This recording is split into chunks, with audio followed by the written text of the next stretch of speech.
A major takeaway that I want everyone to understand today is that profit does not equal cash flow. Growth costs cash, right? There's no way around it. If you're looking to accelerate your growth, you're going to have to spend it on people. You're going to have to spend it on capital equipment, machinery, likely. Even if you have a $100,000 profit or a $500,000 profit, you might have to be reinvesting that heavily in order to get your business to the next level. So what we need to do is change our policy, change our approach, change our follow-up, enhance our systems to collect money on our behalf. Like, how do we accelerate that in times where it's decelerating? You're watching Contractor Revolution, the podcast by Breakthrough Academy, where we systemize contracting businesses for growth. Keep watching to learn how the world's top contractors scale their companies, build killer teams, and make more while working less. When contractors go out of business, it's not because they're not profitable, it's because they run out of cash. Having worked with hundreds of contractors, accountant Bob Gauvreau knows exactly how this happens and how to prevent it. In this episode, he's going to walk us through the exact systems he implements with his clients to make financial stress a thing of the past. Look, I know accounting isn't exactly a sexy subject, but I promise you this is not a boring conversation about spreadsheets. Bob is giving away tips that will keep your business from becoming a financial disaster. If you've ever had to scramble to make payroll or a bill despite making millions in revenue, then this episode is for you. Bob Gauvreau, welcome back to the show. Good to have you, man. Thank you, sir. Always a pleasure to be here. We are going to talk about an issue that I think a lot of people have happened secretly, but they don't really want to talk about when, they assume their business is profitable because they see their jobs on paper coming through okay, but suddenly they run into a cash crunch and they can't pay themselves or maybe even their staff, and they're running to the bank to figure out how to figure out that problem. So I want to get into it with you because I think this is something you probably see. And, like a doctor, you get to see the back end of a lot of things in people's lives and businesses, and they don't always want to admit it. So I would love to hear your perspective on this and how we can fix this, and really just give everybody listening some tools that we can use walking away. Sound good? Yeah, I love it. Love it. Sounds great. Okay, so let's just start with this. Like, how does this happen? Like, how can somebody be profitable on paper and they're like, yeah, like our jobs are making margin, it all looks good, but like they couldn't even pay themselves this month? Yeah, one of the biggest misconceptions is that profit equals cash flow. And I think a lot of business owners feel that way. Well, listen, we had profit this month, and so we should be good. We work with about 5,000-ish clients, Danny, and thousands of those being contractors. And, a lot of people, again, focusing on that profitability versus cash flow, but there's so many elements that can contribute to that. So a really good example, and maybe I'll give you two or three of the highlights of why this happens. One, we have a really great season, right? We end up in the fall and we go, wow, we had a really profitable year. We're going to go buy a new truck or a couple of trucks. We've got cash in the bank. And next thing you know, we pull that cash out. We buy those vehicles, and next thing you know, we have no cash in the bank. We've got a tax bill that comes up, and we're in slow season. So very profitable. Yeah. Use the cash to buy assets, and that created a problem. Number two is doing work for people and not collecting cash upon completion. At least a minimum completion, if not collecting cash up front. So, some challenges there. And then lastly, owners just taking lump sum cash out of the company and not realizing that has a big impact on cash flow. So it's like more of an emotional thing. Almost, it sounds like it's like, you know what? I made a lot of bank. Let's go buy a Ford F-250, whatever it is. And, decorate it with all of our logos. This looks great. I don't want to piss off my customer, so I'll just be patient. Or what was the last one you had said? I can't remember. So the owners taking money out. Yeah. It's like, honey, let's go on a vacation. But all of this. Well, and truthfully, right, Danny, like it is our money as business owners. I deserve it. It is our money. Yeah. And we do, but let's be intelligent about it and let's be strategic about it. And the longer that we can prolong the elevation of our lifestyle, the more successful we're going to be in accumulating our wealth. Yeah. Short-term pain, long-term gain to a degree. I also believe in rewarding yourself along the way. Otherwise you starve yourself of 100%. So there's a balance. 100%. But what I'm just saying, just don't take it all. Yeah. Don't take it all. What I'm saying is, like, if there was a pattern to come out of all of this, is sometimes it's not so much about logic. It's also just about understanding your emotional state and what you really need and don't need and being disciplined in that. So Okay. What does the bank account kind of hide that really needs to be visible? Like, do you know what I'm saying? Because I think some people also just operate off of maybe their P&L, but maybe even just like what's in their bank. And why is that pretty dangerous? What are they missing?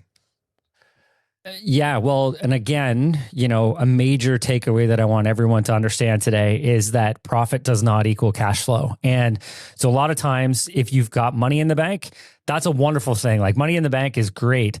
However, if you're collecting cash up front before you start projects, the cash may look really good and you may say, yeah, we're going to take it and buy this vehicle, or we're going to invest in this, or we're going to pull it out.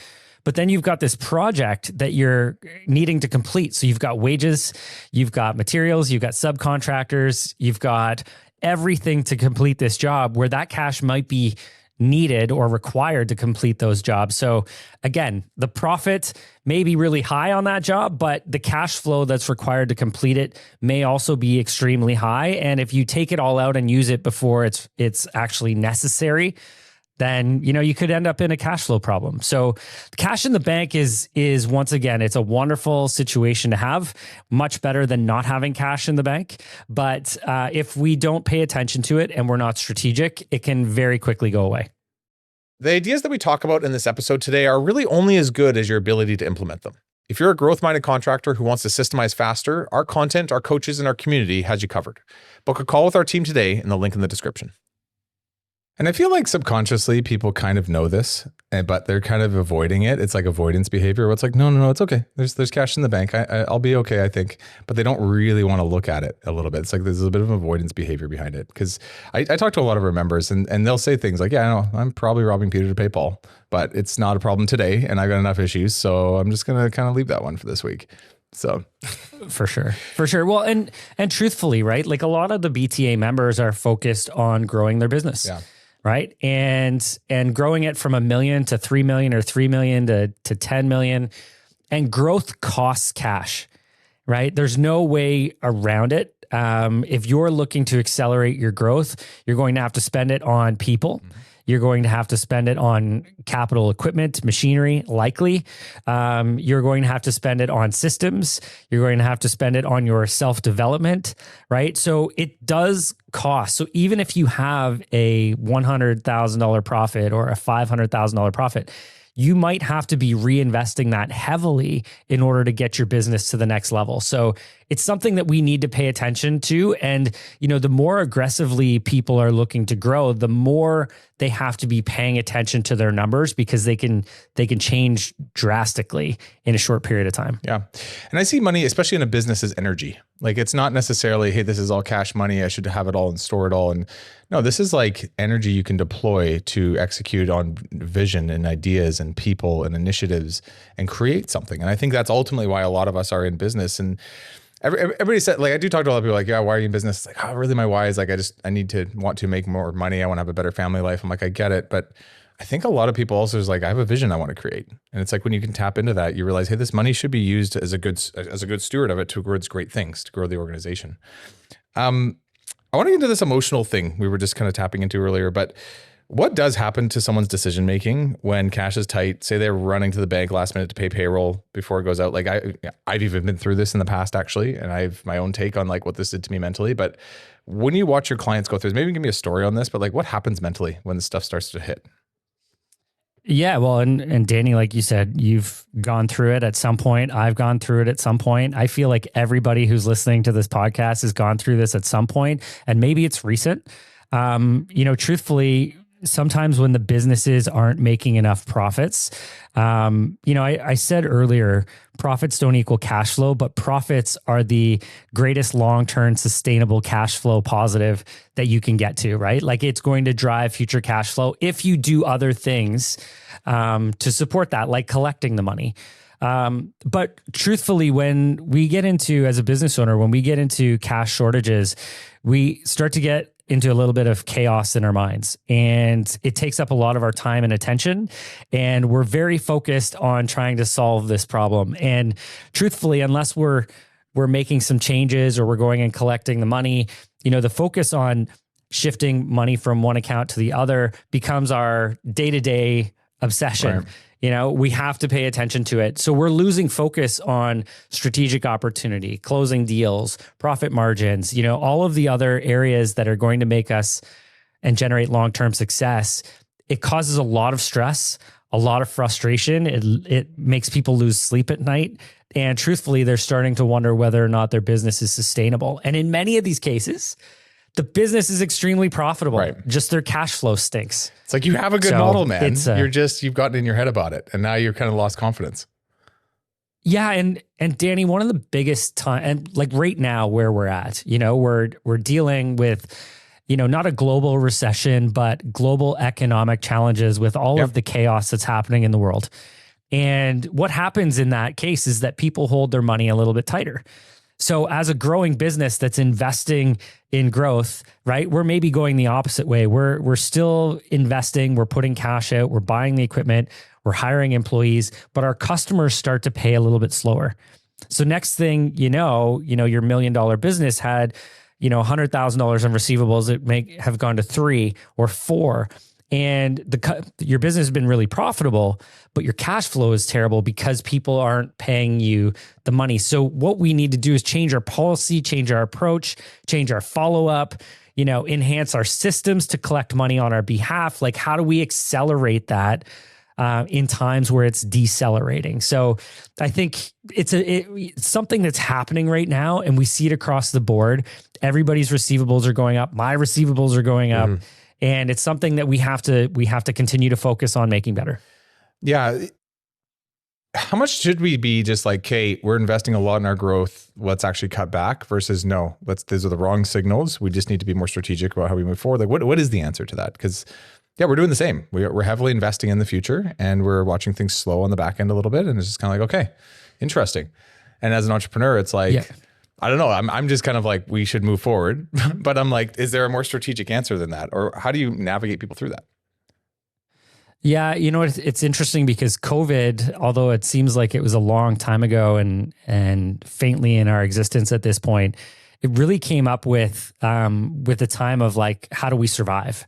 Right. So we created a model back in the COVID times, which was a survive and thrive. And so it had a few components. Survive was, how do we collect as much cash flow as we possibly can? So how do we get as much cash in our bank as we can? How do we build our safety net? And I think a time like this, we need to focus on our safety net. So if the business has been profitable, then let's talk to the banks. Let's look at our lines of credit. Let's intentionally go and collect more money. Let's create a policy that's a little bit more aggressive in collection and follow-up. Let's build a bit of a working capital surplus at times like this. What that does is it gives us a little bit more of a safety net to continue to focus on strategic opportunities. And I think I don't want to, like as an entrepreneur, I don't want to take my foot off the gas in growth in times like this, but we also have to make sure that we have all the resources we need to be able to stay in that mode. And so in the survive and thrive, survive is getting the cash. The middle component of that model that we created was about creating efficiencies. So look at how the business is operating right now. Do you have, Apple charging you $100 a month in 20 different cases because you've got a software or an app that you're not using? Like, find those missed opportunities and eliminate them. Let's get a little bit tighter on our non-essential expenses, but let's look forward, because as we know in economic times, we saw it through COVID, we're seeing it now, the most transformational change in business ownership is happening. So guys, like, keep our eyes open.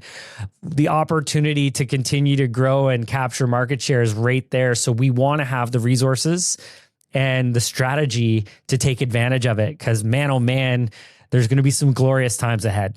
And so I don't want to take away from that, Danny. I just want to make sure that I have all the tools in place so that when opportunity does really pick up, or maybe it's arising right now, then we can capitalize on it. I remember this actually in 2008. It forced me to get to know my numbers, and it made me a better business owner. And it's actually to this day, the principles still that we hold true in a lot of the foundational things we teach at BTA, because There was things like, how we ran our budgets, how we did our job costing, how we ran cash flow, and the rigor to it. Now, I think the knowledge was always there prior to 2008, but I think the working use of it wasn't, it was lax to say the least. And I remember like I was in charge of a bunch of franchisees at the time. So they're all running their own small painting companies. And I was like, I have to take care of these people. Like they had 100 staff underneath all of them. And I'm like, all I can do is look at what we have versus like, because we could only do so much on the sales and marketing lever. We were pushing pretty hard on it and it was working, but it wasn't as, we still weren't hitting revenue like last year. And what was interesting at the end of the year, because we focused on these things, our franchisees actually made more money. They did a little bit less in revenue, but they made more money. And I never forgot that. And I was like, right, there are more levers to pull than just try and sell more, right? Like this whole cash flow game can go way deeper, but it's like understand your inefficiencies. So anyways, well put. I want to get into just like solutioning a little bit, but like, can we identify where this happens? Like when it comes to like the selling, the producing, the collecting, where does cash usually get stuck the most? Where do you see this most common, especially in a contracting business? Yeah. And so a lot of the times it's in the process of the transaction. So one of the things that I love to say to contractors is let's look at where the cash collection is happening in the transaction process and let's find a way to move it forward, right? Because a lot of times, and guys, please, let's work towards not completing a job and not getting paid for it. There's so much risk that's attached to completing a job and you've given everything to the homeowner or whoever it is that you're working for. You've given them everything they've wanted and they didn't have to pay for it. So their desire to pay goes down because they've got everything and they haven't had to give up anything in exchange. So let's eliminate that. Like that's a big one, Danny, that I see is like, let's stop doing work that we're not getting paid for. And then at a worst case scenario, at the end of the job, we're getting paid, but let's move it forward. So, and I know this is something that BTA focuses on with its members too. How do we make sure that we have systems in place to get deposits up front? If you're not getting deposits up front, you're funding the payroll costs, the material costs, the subcontractor costs from your operating cash flow. Like let's let the clients fund their own costs. Let's collect money up front, not after the fact, because after the fact, there's just so much risk there. That's where we see this the most, Danny. For deposit, let's just get into deposit specifically for a second. Is there a math formula to look at to say how much we should charge in a deposit? Because some people say, oh, I charge 10%. Other people are like, I charge 40%. And it's like, whoa, like is there a way to look at this to say, hey, to preserve cash flow, this is how you need to determine your deposit percentage? Yeah, like for me, and I guess it sort of depends on the industry and the margins that are out there, but let's assume for a moment that we're targeting 30% plus on profit margins on our jobs. With that said, that means 70% of the costs are going to be incurred throughout this process. So I want to almost work that backwards to say, okay, at the end, I want to have 100% paid, but how do I, within the first, 2 tranches, maybe an opening and a mid project, how do I get, 60% or 50%? So typically what I would say, Danny, is we get a 25% upfront as a general rule of thumb. But listen, test it, try it. If 25% has zero resistance, go to 30%, go to 40, go to 50, whatever you can get. The more you can get upfront, the better and the less risk that you as a business owner are going to take on.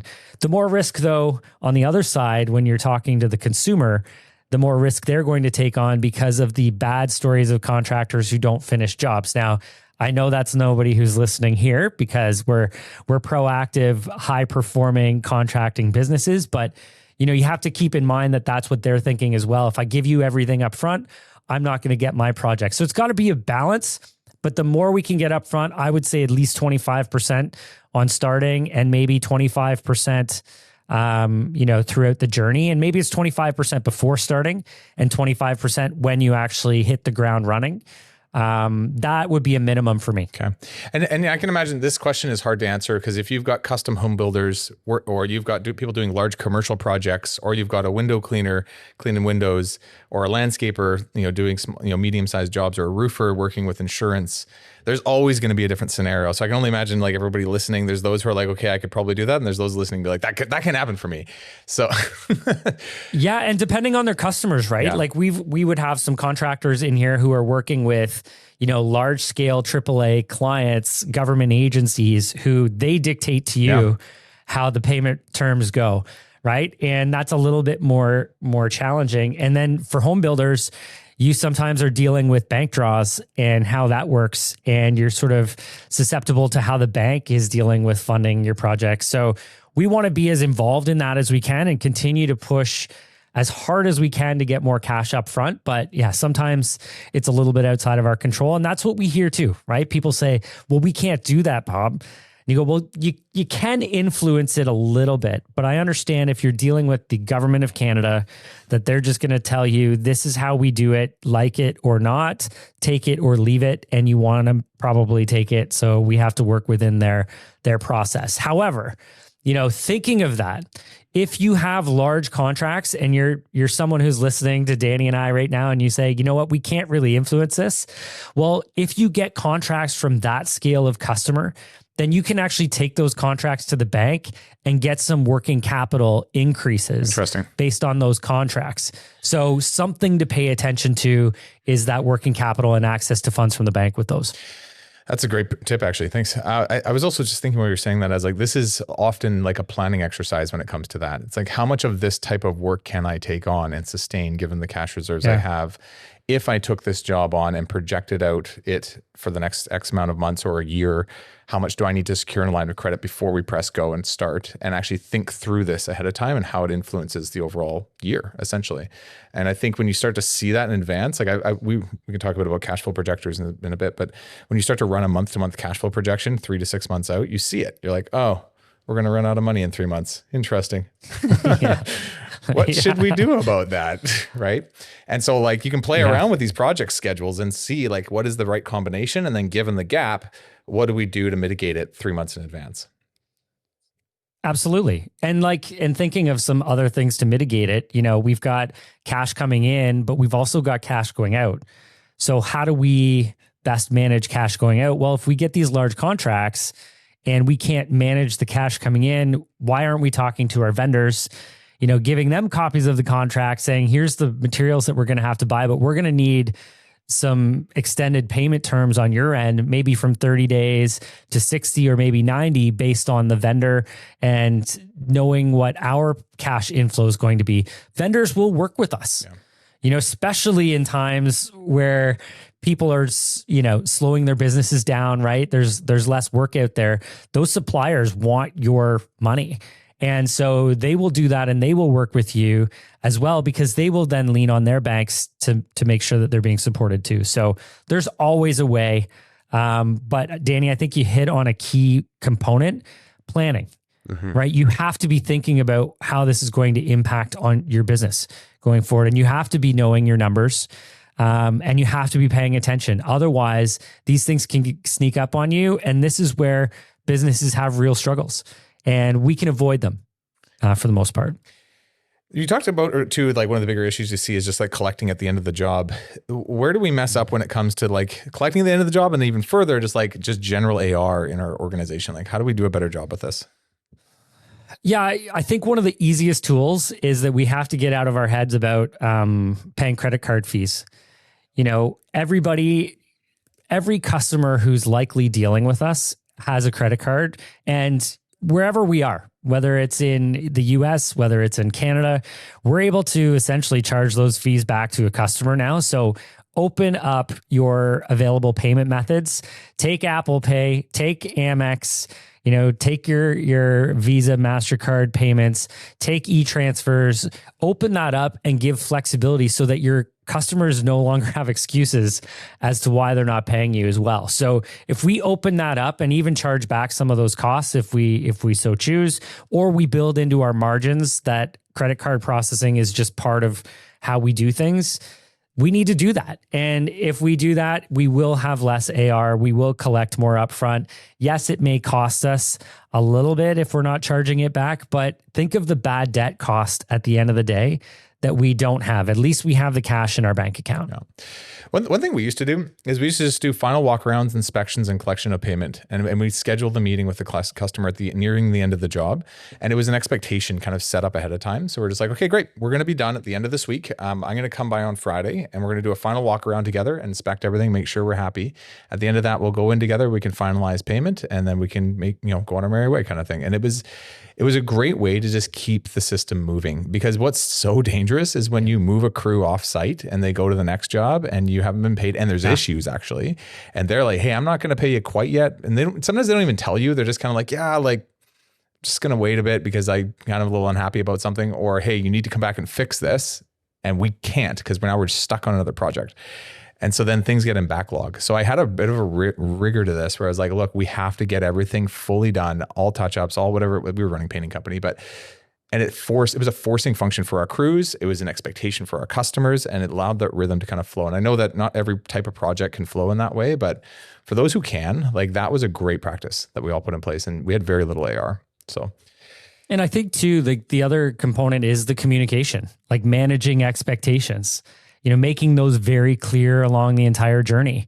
If you go to collect payment at the end and they weren't expecting you to show up with a request for payment, they might not have a check ready. Mm-hmm. And so I think it's very important. And I think that's a key, Danny, too, is let's make sure in our contracts, we're talking about how payment terms work, when these progress payments are going to happen, likely trying to get 50% as you hit the start of the job where you're incurring material costs and labor costs, 25% upon signing, 25% upon starting the project, and then maybe the 50% at the end, or maybe another 25% progress, but communicating that upfront and managing the expectations of the customers so that they're very clear on what's expected from them too. I can sense there's people just nodding their heads and there's people shaking their heads right now. It's like, I could probably do that. And someone's like, no, I'm never going to, like, I couldn't do that. You know what's interesting? People follow what you have established. And when you've established a way or a process or a thing that is like, this is how we do it, people just assume, okay, this is how we do it. Especially on the residential side, like, customers will just follow your lead. And unless you set that lead, they'll always, if they're leading you, then you're in a lot of trouble, right? But it's like, if you set this up as this is how we do it in our organization and it's easily explainable, most of the time they're like, okay, yeah, makes sense, right? There's an established trust already for them to work on your home. Hopefully they trust you enough to pay you along the way. So yeah, absolutely. One other thing on just AR, I want to ask you. So let's say we do have just a bunch of AR and it is kind of been running for 30, 60, 90 days. And people aren't paying us. And I know a lot of contractors that just avoid it a little bit. Like, they'll just like, yeah, I made a phone call last month, and they know, like, they'll pay me when they're ready. It's kind of what I hear. How do we set up a system that just maintains rigor to collecting AR, and who should be doing it? What is a good version of that? What have you seen out there? What have you worked with clients, maybe even on this with that? Yeah. The most effective way, like, unfortunately, is a call from the owner or the person who is managing the contract to be like, hey, is there something wrong? Like, what is it that we need to do? But we can't do that on every receivable. So having a system where people can pay it, online, or they can process credit card is going to ease up the tension on that for sure. Automated responses saying, hey, just following up on, we can set this up like a jobber, for example, an automated response to collect payment on your behalf. Hey, this is outstanding 10 days, 15, 20 days, consistently following up. And, every now and again, the customers will be like, well, we're getting all these notifications. You go, yeah, but you're only getting them because you didn't pay your bill. Like, let's get this settled up. So I think that's a really effective way, is to use some sort of automated tool. That is the most efficient way. Second, though, is we have to get somebody on the phones following up. And the tighter we can get to that, and if they're 10 days out and they get a phone call, maybe they get a phone call in another 3, another 2, and then all of a sudden they're getting it every day, right? The longer we wait, the more susceptible we are to them not paying. And we also, depending on the state or the province that you're in, there's legalities around collection time as well, that once it gets to a certain point, you can't maybe put a lien on a project, or you can't, enforce collectability because it's been too old. So we have to be clear on what those are in your area, in your region as well, because that's a risk. If you let it get too close to that, the homeowners might be playing a bit of a game and pushing that, trying to not pay for it at all. So let's be aware. Okay. Let's talk about cash outflows now. So money leaving the account. How do we, I don't know, maybe we'll go through a bunch of thoughts, but how do we slow that down so we can keep the cash in the account a little bit longer? And how do we do it in a way that doesn't piss people off, right? We're still paying what we should, doing what we should. Yep. I think there's a few different ways on outflows, right? So one, obviously managing accounts payable. I think having conversations with our vendors, trying to constantly negotiate with them to get extended payment terms, right? Because if we can think of this, guys, you've got your business right now. Let's say you make $20,000 profit in your business, assuming that you collect everything every single month. That $20,000 profit should be in your bank account at the end of the month. Now, just imagine if on that, 70% of your costs are going out for materials, subcontractors and whatnot. So 70% of our costs, if we could just push paying those for 30 days, you would keep that 70% of costs in your bank account for another 30 days, accumulating with your profits. So you likely could accumulate, $70, $100, $200,000 in your bank account. Pretty powerful to be able to, it's not saying that we don't have to pay our vendors. It's just, now we've got the position where we've got cash resources available. So negotiating with our vendors, trying to push our payment terms longer, fantastic. Using credit cards, getting access to points, travel rewards, all of that stuff. We do not want to pay interest. Those interest rates are ridiculously high and extremely costly for contractors. So let's not pay interest, but we get 30 days to not have to pay for those transactions. So if we've got a vendor, we negotiate 30-day terms, and then we put it on our credit card, we now have 60-day terms to avoid having the cash outflow to pay for those materials. So that's super powerful. The other one that I would say, because that's a really absolutely. That's a really big point, and I want to dive into that actually further. So you're basically saying, and I agree with you, if all of our costs could just wait for 30 days, most of us wouldn't be in the same cash crunch we're currently in. We would just have everything be paid 30 days from now and collect the current inflows that we're currently collecting. Who have you done this with? Where have you seen some good results from this? Can you give us a bit of a story on this? Because I do think there's lots of little things, but I would just love to hear that philosophy is sound. So who have you done this with? What does it look like when you've done? Honestly, this would be a strategy that we try and do it on both sides. So you get the multiplication effect, right? So if cash flow starts to get tight, okay, how do we aggressively collect what's owed to us? And how do we aggressively avoid paying what we owe? And looking at both of these, one example, and if there's any government agencies that are listening to this, please excuse this for a moment. But one really good example of a vendor who you can put off is the government related to taxes or sales tax. Having a conversation with them and saying, hey, you know what? Things are a little tight. I'm going to pay this in 30 days and putting that off.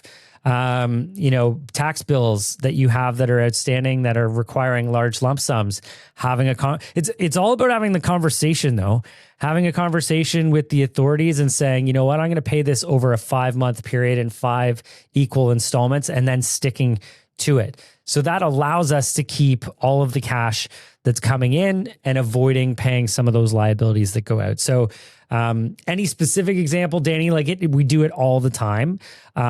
We've got one electrical contractor that does a lot of commercial related work. And we've looked at this multiple times. They're starting to see receivables getting a little bit longer. And so they've negotiated with their vendors, also going in and saying, hey, listen, we're going to continue to grow and we want to grow with you as our preferred vendor. As part of that, though, we're seeing our customers are paying or taking a little bit longer to pay.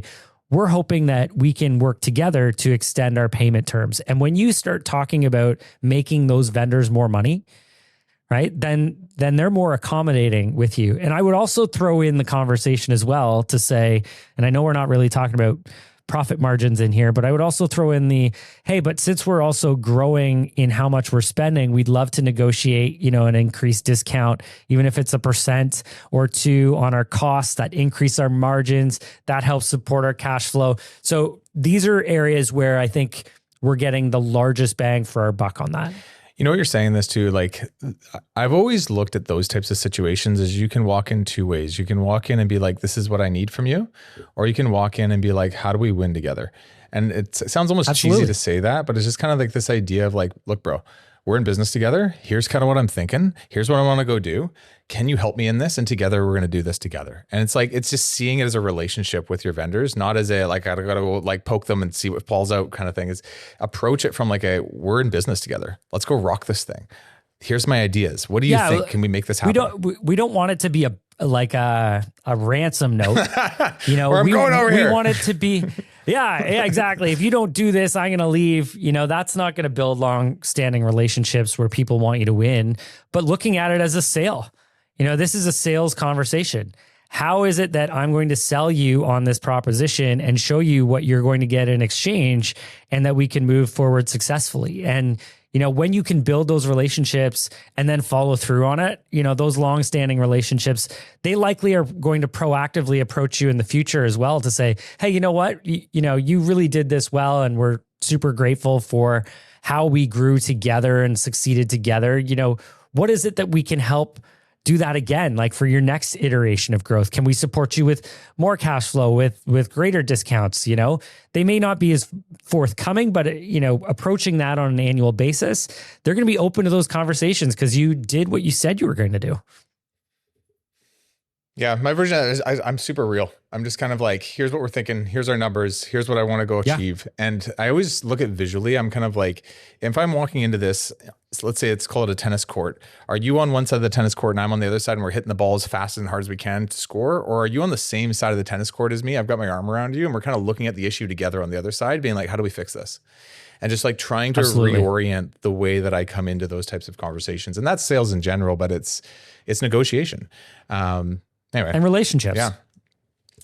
Go ahead. I was just going to say, to keep on the cash outflow topic, I think there's one other major area where I think we can all do better and help support our cash outflow, and that's on any sort of bank financing.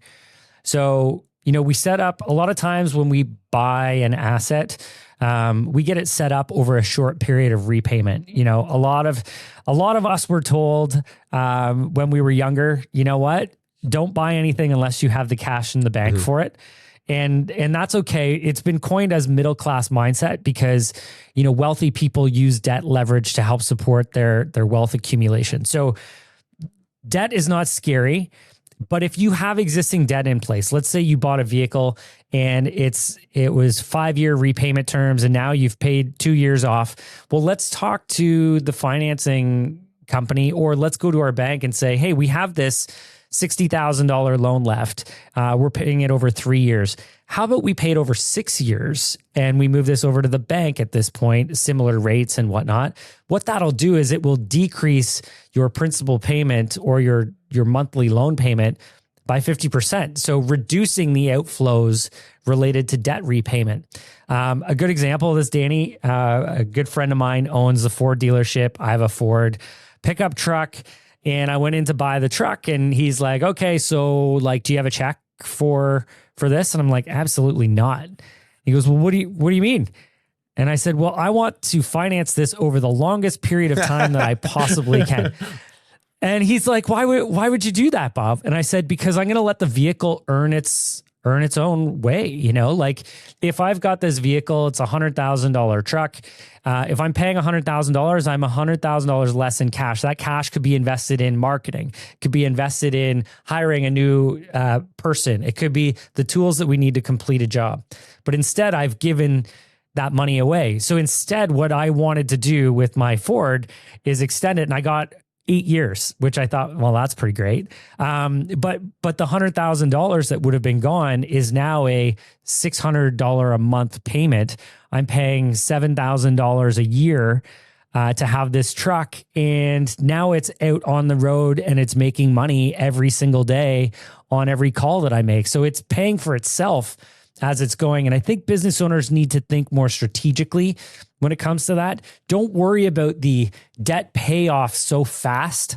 Don't be afraid of it. Respect it, plan it, incorporate it into your cash flow planning, but don't be afraid of it, because if you can keep that cash in your business for longer, reinvest it in growth, reinvest it in mentorship and, self-development, it's going to go so far. It's way better in your pocket than someone else's. I've learned a lot of this over the years because, Bob, I grew up on welfare with my mom. So we had like $800 a month. That was it. And so we, what I will say about my mom I always respected is she never got in massive debt, but we never had any money. We did whatever it took every month to make enough to make things go. So I grew up that way. And for years, I was always, just like you said, I was kind of like, well, if I have the money, I'll pay for it. And then I'll pay for it cash as much as possible. Like even recently I bought my Jeep cash. I probably shouldn't have, but, but I have that mindset and I've struggled with it for a long time. And then I started to realize this is just a game of numbers. I was like, oh, so like if you charge me 5% interest, what could I do with that money instead and make more than 5% somewhere else? And yes, that could be in the stock market or in real estate or whatever, but you know where the best investment is your business. Your business is going to make you a hell of a lot. Margins. Totally. Your business is going to make you a hell of a lot more than 5% return if you can invest it properly. And most of us, I don't think we give ourselves enough credit, but really look at the track record in your life. Where have you made the most amount of money? And it's probably from your own effort. And that whole adage of like investing in yourself is a thing. But if you're just saying, no, like I'm going to save that 5% on that interest rate, because it's like you probably could make 20% off that money if you actually just put it into your organization. I think that's been that 100%. And Danny, this could be a whole nother podcast topic for sure. But and contractors, I love you. I work with you every day. This is all with all respect, but everybody feels like they need to get into real estate. Everybody feels like that's the play. And real estate can be, it can be super successful, right? There's lots of wins that happen in real estate. But if you put the same money into growing your business and you got the 30% profit margins, 35% profit margins versus a 3 to 4% return on real estate, you know how much further ahead you would be, and you wouldn't be distracted with all these side projects. Now, I'm not saying don't do real estate, because contractors, you guys have the skill sets to build, develop, take advantage of the appreciation related to property, 100%. I'm more so making it as a point to be like, don't forget the golden goose. Mm-hmm. The golden goose is the business with the profit margins. If we can grow and scale a business without taking on more overhead costs and just generating more top line revenue and more profits from the business, that is how you scale your income, your wealth, the business value. Like, don't get distracted by other things and passive investment income paths that everybody has a lifestyle business. Like it can work and maybe we get there, but make sure that the business has the right systems, can operate without you, so that when you do start focusing on other things, it has no impact. The golden goose has to be protected. Yeah. Yeah. And the passive income thing I found is like, that's the long game. That's the retirement game. That's the 20, 30 year long game. So there's no rush. There's no need to jump on an idea. There's just like, I find that there's like these unique, strange opportunities that I happen to have a pretty good understanding of, a relationship that just makes all the sense in the world, that I'll start to kind of slowly do, but it's slow and it's calculated. And I'm not trying to figure that out in the next 5 years. You know what I mean? I'm kind of like, it's okay. I'm young. For sure. Yeah. But at the same token, right? Like, don't take those funds out of your operating cash flow, put strain on the business, put strain on yourself. So we go back to the emotional response of not having cash resources because you decided to invest in a real estate property that now you have to deal with the terrible tenants that are in there and the turnover, and they won't leave, and you've got sheriff issues. Like, there's just so many things that could go sideways. Don't put the business in jeopardy just to take that risk. Make sure that the business is protected. If you're starting to accumulate surplus funds that you don't need for anything else, that's a different story. Then we can start having fun with different passive investment opportunities. But let's make sure that the cash flow is solid first before we even start thinking of those. Yeah, let's get back to cash flow because we're getting into real estate. No. Sorry.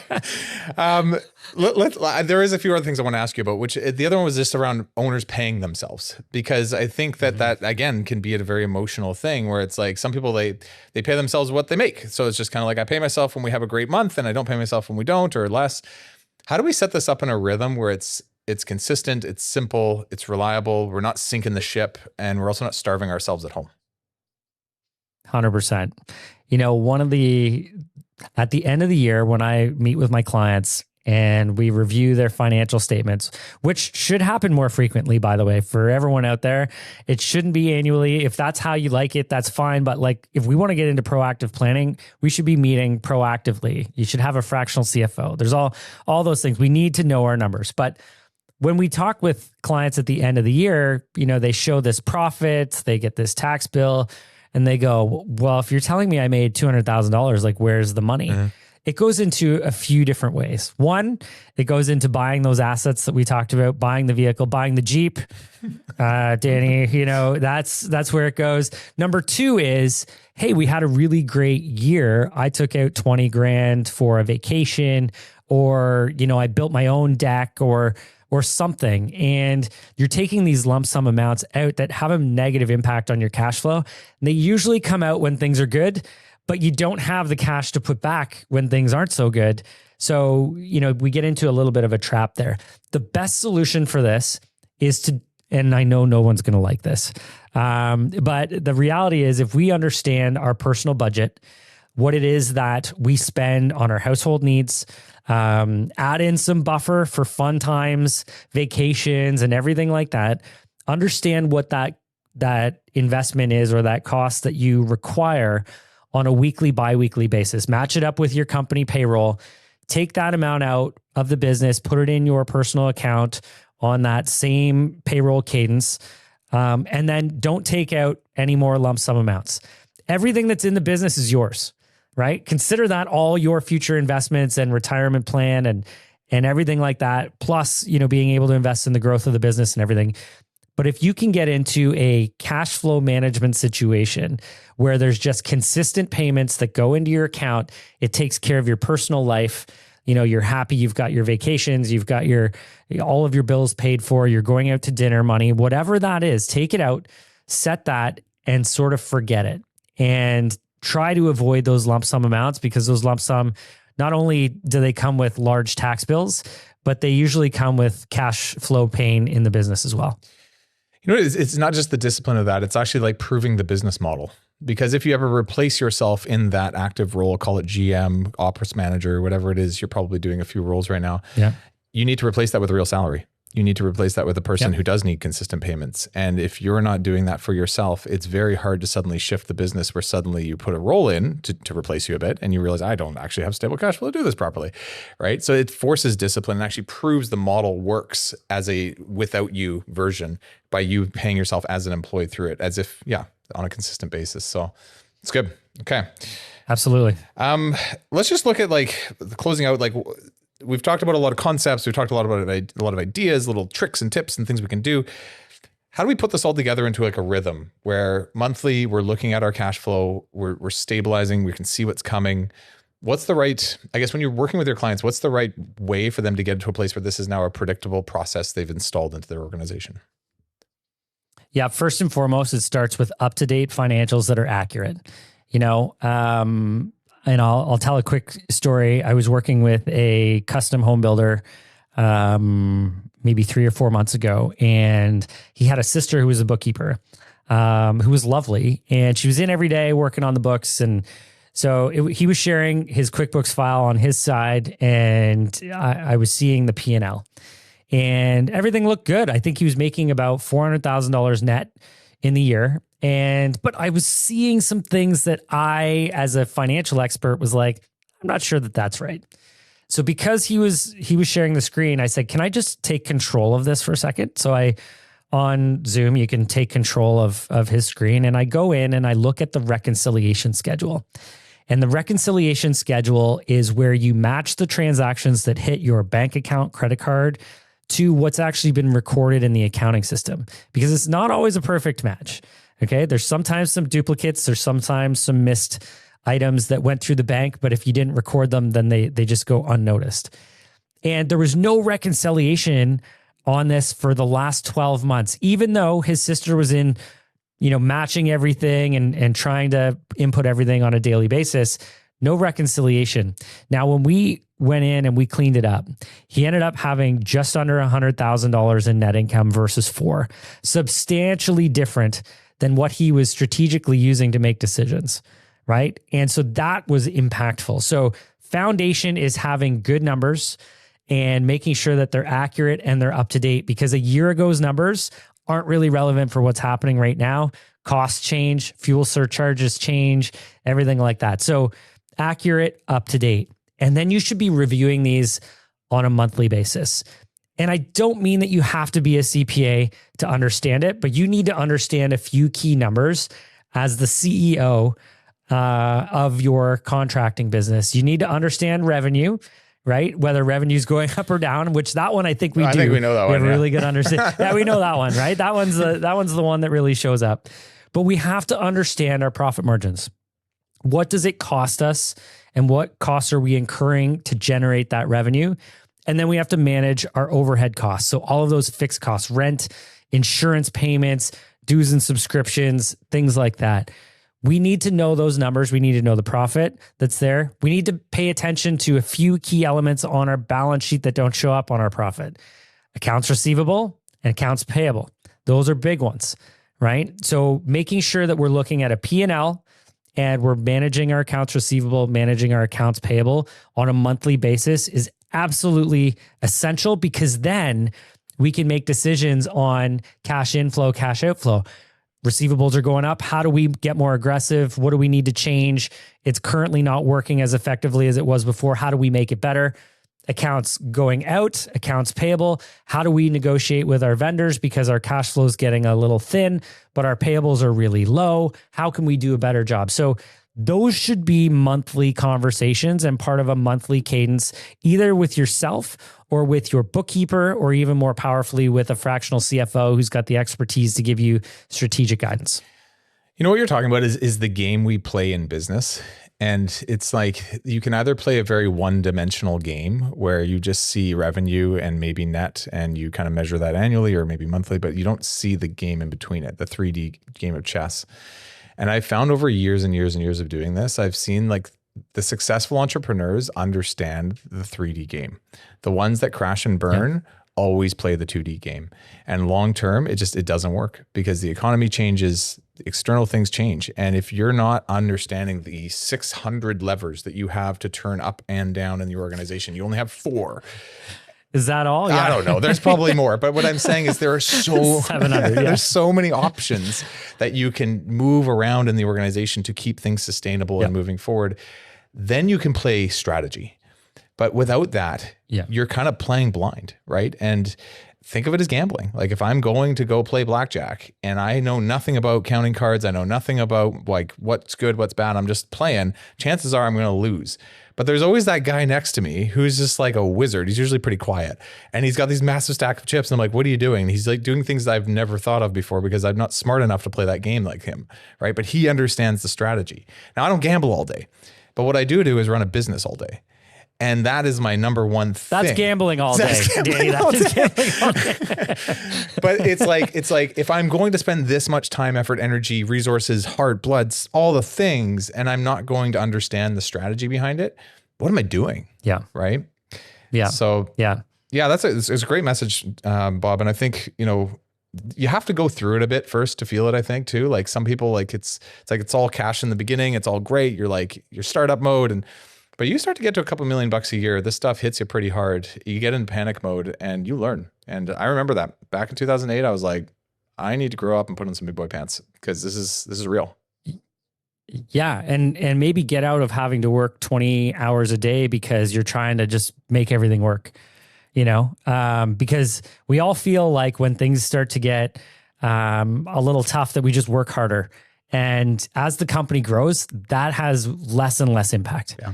And, my team now, which I'm super grateful for, is 185 professionals. Like I used to be able to do all the work if I needed to. And now me doing everything I can makes 0% impact. The team has to be flowing in the right way. So the larger you get, the more you continue to grow, the more you have to reinvest, but the more that these little levers become more impactful. And if you're not paying attention to them and things are starting to negatively go down, the spiral, if we're not knowing it's happening, we could get ourselves in a lot of trouble. So having the clarity of the scoreboard of how the company is doing, how we're performing is, one of the major keys to success in business. Right. Bob, I guess just because we did talk about a lot, if someone's listening, they're kind of like, okay, I get it, but I like, where do they start? What's like a simple thing you could do, low hanging fruit they could start this week to come improve this situation for themselves? Yeah. The very first thing is make sure that you have good bookkeeping, right? Make sure that you have good numbers. It's the foundation. How do you know your receivables are accumulating or getting stacked if you're not putting your invoices in and your numbers aren't up to date, right? We can all manage by what's in our bank account. We can all log in and see what's there. I still do it every single day. But having up-to-date numbers is a foundational element, not only for your business success, but listen, if you're going to invest in your next level of development, you're going to hire a coach, which you should, right? And you start working with that coach towards the next level. How can they coach you if they can't see the score either? So a lot of people are investing, but they're not having the foundational components in place they need to really exponentially grow. So that would be start number one. Start number two would be make sure that you follow our social. Lots of tips on this and tricks. We've probably given 20 little action items in this podcast. Maybe 3 or 4 relate to you. Finding those 3 or 4 and doubling down, collecting your receivables that are outstanding right now, getting on the phone, not putting your head in the sand, having those difficult conversations are going to be super, super important in the short term. It's good. Yeah. So on that note, if people do want to reach out to you, they do want to get some help for you. What do you do? How can people find you? Yeah. So my firm, Gauvreau Accounting Tax Law Advisory, we serve contractors across North America. Gauvreau CPA is any of our social media handles. That's GAUVREAU. And check us out there. We've got a YouTube channel, lots of trainings, tips on there, free advice, guidance. If you want it implemented and you want to make sure that you have up-to-date numbers, reach out to us. We're also tax strategists, and we don't want businesses paying more tax than they legally have to. So check us out there. I've also got a podcast called The Wealthy Entrepreneur, so would love to have you see that as well. Thanks, Bob. That was awesome. Okay, well, I'll leave everyone to their week. And the lesson from this one is, I think, just take a little bit more time to look at your numbers. This is a game of 1% that we play. We only have 100 of them to go around before we have no money. How are you playing these 1% and how many are falling through your fingers? Because I know everybody listening, there's at least 1%, probably almost 10% that's being lost in just dumb decision-making, wrong processes.